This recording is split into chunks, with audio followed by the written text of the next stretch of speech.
నిఘా న్యూస్ కి స్వాగతం. మినీ మహానాడుకు సర్వం సిద్ధం చేసినట్లు తెలిపిన తెలుగుదేశం పార్టీ సీనియర్ నాయకులు తుమ్మల చంద్రారెడ్డి నెల్లూరు జిల్లా ఆత్మకూరు పట్టణంలో ఈ నెల 22వ తేదీన ఆత్మకూరు మార్కెటింగ్ కమిటీ ప్రాంగణంలో మినీ మహానాడు సభా వేదిక ఏర్పాట్లు సిద్ధం చేసినట్లు తెలిపారు.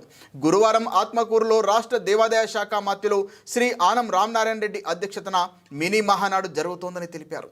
రాష్ట్రంలోనే ప్రతిష్టాత్మకంగా ఆత్మకూరులో మినీ మహానాడును భారీగా నిర్వహించేందుకు తమ నేత ఆనం సూచించిన మేరకు నియోజకవర్గంలోని నేతలు, కార్యకర్తలు, పార్టీ అనుబంధ సంఘాల నేతలందరూ సన్నాహమవుతున్నారని తెలిపారు. రాష్ట్ర తెలుగుదేశం పార్టీ రాష్ట్ర వ్యాప్తంగా మినీ మహానాడు ప్రతి నియోజకవర్గంలో 18, 19 తారీఖులో జరుపుకోవడం, ఇది తెలుగుదేశం పార్టీ వ్యవస్థాపకుడు స్వర్గీయ నందమూరి తారక రామారావు పెట్టిన ఆ రోజు నుంచి ఇవాల్టి వరకు కూడా కొనసాగుతున్నది ఆ కార్యక్రమం. అలాగే ఆత్మకూరులో మినీ మహానాడు కొంత మాకు ఆలస్యం అయింది.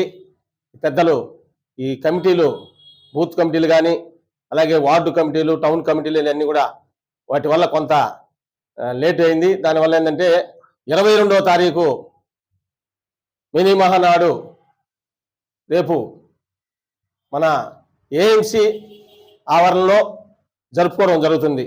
ఎందుకంటే నిన్న మేము ప్రెస్ మీట్లో నిన్న జరిగినటువంటి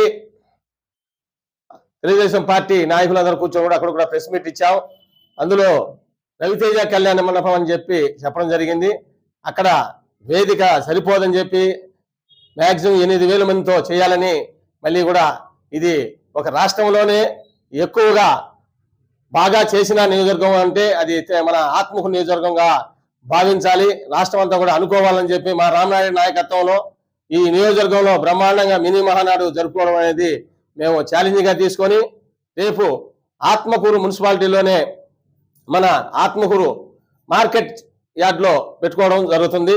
కనుక తెలుగుదేశం పార్టీ నాయకులు, అలాగే కార్యకర్తలు, ప్రతి బూత్ కన్వీనర్లు, అలాగే వార్డు కమిటీ అధ్యక్షులు కానీ, అలాగే మెయిన్ కమిటీలు కానీ, అనుబంధ కమిటీలు కానీ, అలాగే మహిళలు, ప్రతి ఒక్కరు కూడా ఈ కార్యక్రమానికి వచ్చేసి ప్రతి ఛాలెంజ్గా తీసుకుని దీన్ని జయప్రదం చేయవలసిందిగా, మరి ముఖ్యంగా ప్రతి ఒక్కరు దీనికి, ఎందుకంటే జరిగినటువంటి కొంత గ్యాప్లో నిన్నటువంటి దానికోసంగా మళ్ళీ కూడా ఇవాళ ప్రెస్ మీట్ పెట్టి మేమందరం కూడా ఇక్కడ కూర్చొని రేపు ఖచ్చితంగా 22వ తారీఖు అందరూ కలిసి ఏకమత్యంగా జయప్రదం చేయవలసిందిగా కోరుకుంటున్నాం.